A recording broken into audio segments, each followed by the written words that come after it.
విరబోసిన తల నిండా కనకాంబరం ఎట్టినట్టు ఎర్ర నీళ్ళు దిష్టి తీసి పోసినట్టు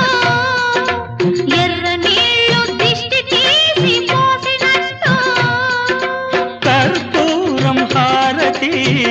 ఇచ్చినట్టు ఆకాశం ఎందుకో పచ్చబడ్డది ఆ నడుమ బొట్టేమో ఎర్రబడ్డది వీచే గాలుల తాకిడి సాగే గువ్వల అలజడి రమ్మని పిలిచే పైబడి